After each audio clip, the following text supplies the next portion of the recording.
diperintahkan di dalam Al-Quran di ayat-ayat yang oleh Allah diawali dengan ya ayyuhalladzina amanu, hai orang-orang yang beriman.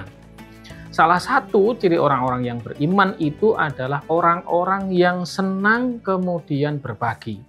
Ya, dan ini juga diperintahkan oleh Allah Subhanahu wa taala dalam surat Al-Baqarah ayat 254 bahwa kemudian Allah meminta kepada kita semuanya, bahkan dengan ya ayyuhan nas, para manusia, ya, sehingga perintah berbagi ini sebenarnya yang khusus tadi adalah untuk orang-orang yang beriman, tetapi yang lebih luas lagi adalah untuk seluruh umat manusia. Dan berbagilah kamu dengan apa yang telah diberikan Allah kepadamu, sebelum kemudian kematian menghampiri salah seorang di antara kamu. Lalu berkata, ya Tuhanku, kenapa aku nggak diberi kesempatan sampai waktu lama lagi sehingga aku mampu bersedekah dan menjadi bagian orang-orang yang ya ayyuhalladzina amanu tadi. Ya, sehingga konsep berbagi ini menjadi konsep yang sangat ditekankan oleh Al-Quran, apalagi di dalam bulan Ramadan ini. Sebagaimana kemudian Rasulullah itu berbagi seperti di bulan Ramadan itu kecepatannya melebihi kecepatan angin. Wus, gitu kan. Nah, ini yang kemudian kalau kita di bulan Ramadan ini selain ibadah wajib puasa, maka infak, sedekah, ya, ini akan menjadi ibadah sosial yang insya Allah akan memberikan beberapa manfaat. Ya, yang pertama, berbagi ini akan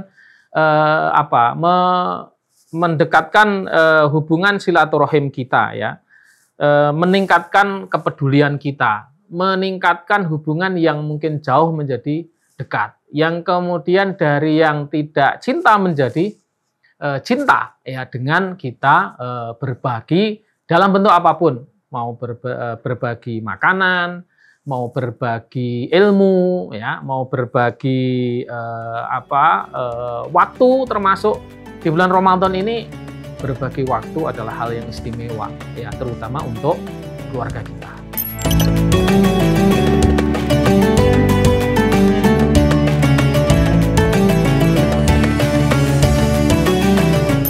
Bagi saya berbagi itu akan menambah dan menambah. Bukan hanya sekali, ya.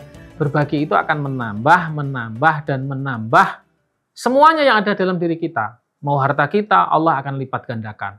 Ya, kemudian berbagi juga akan menambah menambah keberkahan seluruh kehidupan kita. Karena apa? Dalam harta kita itu ada hak-hak orang yang mungkin kita dititipi oleh Allah. Ya, kenapa kemudian konsep berzakat, ya, itu menjadi kemudian diwajibkan? Salah satunya karena memang di harta kita ini Allah titipkan untuk orang lain. Ya, dan menambah, ya, bahkan saya lipat gandakan menjadi 3 kali, ya, menambah dan menambah, sehingga tidak ada konsep, ya, secara harta, secara dunia kalau berbagi itu akan mengurangi, justru akan menambah keberkahan, menambah secara matematis, walaupun mungkin secara nominal bisa jadi kita berkurang, tetapi secara keberkahan itu akan berlipat ganda, bahkan bisa jadi 700 kali lipat, ya, pelipat gandaannya dari apa yang kita bagikan.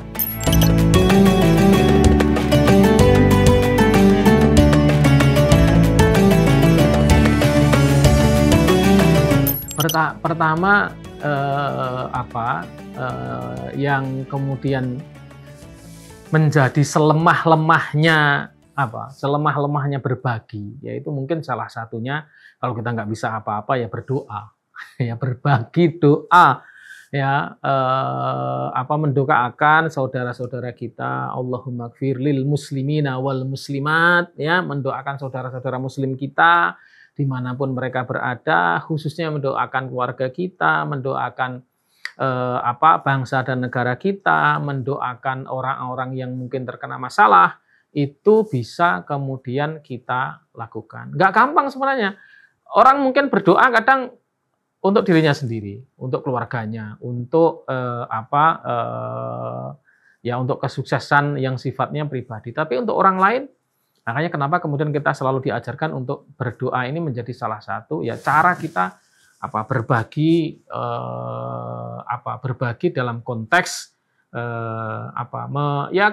konteks kepada Allah Subhanahu wa taala. Dan walaupun saya sangat yakin Berbagi itu bisa material dan imaterial.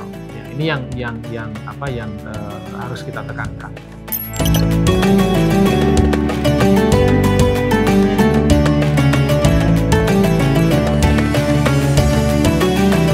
Iya, itu yang kemudian diminta ya, bahkan sampai hatta ya.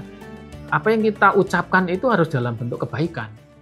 Ya, apalagi di bulan Ramadan. Tetapi kita sebagai masyarakat ya, apapun sekecil apapun yang kita bagikan itu adalah merupakan yang terbaik yang kita akan dinilai oleh Allah Subhanahu wa taala. Dan yang penting juga kita berbaginya itu konsisten. Saya sudah mungkin ya 3-4 tahun yang lalu setiap Jumat mengadakan Jumat Berkah. Ya, sudah ya mungkin ribuan paket makanan kita bagikan kepada masyarakat. Di bulan Ramadan kita juga mengadakan kegiatan buka puasa bersama. Kemudian juga nanti menjelang hari raya kita juga bagikan paket sembako untuk mereka yang berhak menerima, kemudian juga kita mengeluarkan sedekah. Ya, ini menjadi bagian penting yang kita nilai ini sebagai ibadah sosial untuk menguatkan ya, mengimplementasikan ibadah mahdoh, ibadah kita kepada Allah, kualitasnya akan tercermin dari ibadah sosial kita. Ya, orang mungkin ibadah kepada Allahnya tinggi, tetapi kadang ibadah sosialnya kurang ya. Ya mungkin karena kemampuannya itu ya. Tapi kita yang diberi kemampuan ibadah sosialnya tinggi ya, juga harus kita imbangi dengan ibadah kepada Allah dari sisi ibadah robbaniyahnya seperti itu.